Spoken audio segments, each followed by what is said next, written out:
I mentioned we're going to try to get a hold of Joe Sestak today, candidate for the U.S. Senate against Pat Toomey. He joins us now from the great Commonwealth of Pennsylvania. Congressman, great to have you back. Jeff, great to be with you. Well, we were just talking about the president's speech. I think it was a great speech. I think he was forceful. I think he made it very clear. And I believe that, harking John F. Kennedy back in 1963, talking about, ending the Cold War, talking about that we need to not have useless wars, obviously pre-Vietnam. I thought it was really interesting that President Obama chose American University to do this, and he mentioned, of course, Kennedy. I think this is a really, really important test for Americans, for American Democrats, and others to stand with the president and stand for peace. You know, as a veteran, you know, as somebody who has had to order people into war, you understand that this is an opportunity in our time to have peace in the Middle East. And these things don't come along every day. Your view. I'm a supporter of this Iran Accord, if for no other reason, Jeff, that within 30 days of today, Iran can have bomb-grade material for a nuclear bomb. This accord dilutes that uranium all the way down that it would take them a year to get it spun back up to be rich enough uranium for a bomb. And we have 150 people that are going to be able to go in and inspect. I'm for this because it doesn't remove the military option. If they were to cheat and then try to get a bomb, it remains there. But this is an opportunity to make sure that we remove what is an existential threat to Israel and enhances our security. I'm a cautious supporter of this accord, but I'm a supporter of it. Well, I'm hoping more people like you, Congressman, step to the plate. We saw Elizabeth Warren do it. And, this is a situation where a lot of people in the Democratic Party, in the Senate, including somebody you served with in Steve Israel, came out against it. And I just understand, and we talked to a mayor, Curtis Tone here in Somerville, Massachusetts, could be a candidate for governor. I'd like to see it, because he has come out and he's gone after Bobby Jindal on the immigration issue and sanctuary cities and a lot of other things. And, I just feel like Joe Sestak gets it.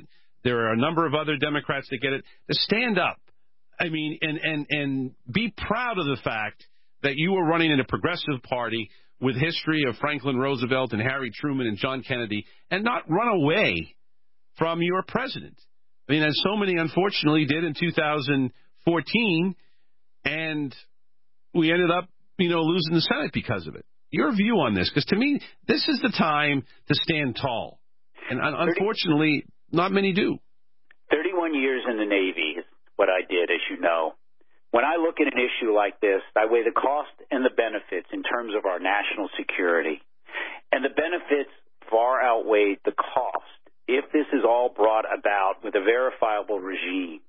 And so, therefore, I say to people, understand that if you want to apply more crippling sanctions on Iran, Russia's not going to remain there applying sanctions, nor China, which permits more material for nuclear use to come in. And then if you use our military, understand this, a strike would be wide in scope and deep in depth. Our U.S. Navy would have to withdraw from the Persian Gulf because we cannot find the 22 midget submarines and kilo submarines in those shallow waters where our sonar reverberates. And we will withdraw to do strikes from a long range. We will first have to beat down the sophisticated surface-to-air missile systems they have from the Russians, and then have to try to destroy the hundreds of rockets and missiles they can rain down on Israel, our troops in Bahrain and the United Arab Emirates. And then there's the thousands of mines they drop from fishing vessels. I mean, I've done the war planning in the Navy. That will close the straits, if not for months, for a year, before we could sweep them up later. As the oil market, 20% of the oil for the world comes through that Straits of Hormuz, all of a sudden the oil market plummets and the stock market with it. Prices go up for oil. And then, finally, our military can reach, fighting through all that, those facilities, of which one of them is under 300 feet of rock. And, yes, we can stop them for 4 years. Military stop a problem. We don't fix it.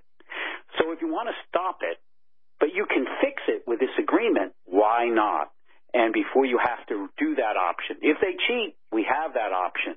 But why Why not see if you can remove this danger, like Reagan did with the START talks with the Russians, where he said, trust but verify. I say verify for your trust, and yet that is what we can do with this treaty, this accord. Talking with Congressman Joe Sestak, candidate for Senate against Pat Toomey, here on the Jeff Santos Show. You know, one of the things that I admire about you, sir, is that you've been marching across the state a couple of times and, you know, talking about issues. I've been urging the president, you know, to go on the road and sell this. I mean, it's one thing to get those in the State Department who are very learned individuals and people who I admire, including Secretary Kerry. But I think it's going to take an effort, because when you have military-industrial complex, you know, the right-wing leadership of the Republican Party with all their amplification on radio and television, you have the far right of the Israeli government, led by Mr. Netanyahu, all opposed to this. I think it's going to take an effort here that the president and his allies need to really take this to Mr. and Mrs. America.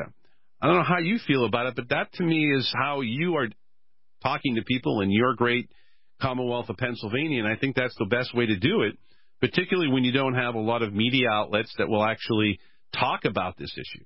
What's your thoughts about that? Particularly, Jeff, when trust is the biggest deficit we have in America today. I walked across this state to walk in the shoes of Pennsylvanians, to understand their hopes and concerns, and each day I did that walk, I did an open event on seniors, on women, on recidivism, on opiates. I took issues that matter to people and had open town halls. I do so agree with you. Even today with my book, Walking in Your Shoes to Restore the American Dream, I just walked in another county, 0.422 miles, to replicate and represent that walking in shoes of Pennsylvanians, then did a chapter out of my book. Small businesses, education, health care, in order to have a discussion with people. No, I think too many of our leaders have forgotten. That is about representing people, listening to them, and then addressing with courage their concerns. So I think the president is strongest when he comes out of Washington and is out there talking with people. That is when you're at our strongest. And that's why I did the walk across Pennsylvania. Well, Congressman, I'm hopeful that we can get you on in the coming weeks. I wish you the best in the ongoing element of getting your message out. It's so important. We're glad you're on WWDB with us today in Philadelphia, and we're looking forward to having more of these contests. Again, I hope people understand that the only way we're going to get messages out on Democratic policies is for Democratic candidates like Congressman Sestak and others to get out there and talk to people and make it work. This is, to me, an important piece, and I'm very glad, Congressman, that you've been doing this and that you get it, because this is the only way we're going to win. You understand the battles in wars and in military. It's not going to be done by just snapping your fingers and saying, okay, we're a bigger military than the other guy, so we win. It's a lot of work. Yes. I mean, you're right. You know, leaders embrace conflict, the conflict of ideas. People want to see you out there listening to them, but then battling for them. And I think too many have failed to do that. Congressman, all the best. Good luck. JoeSestak.com. Check it out. Get involved. Volunteer, donate, whatever it is. All the best, Congressman. We'll talk to you soon. Thanks, Jeff. Have a great day. You too.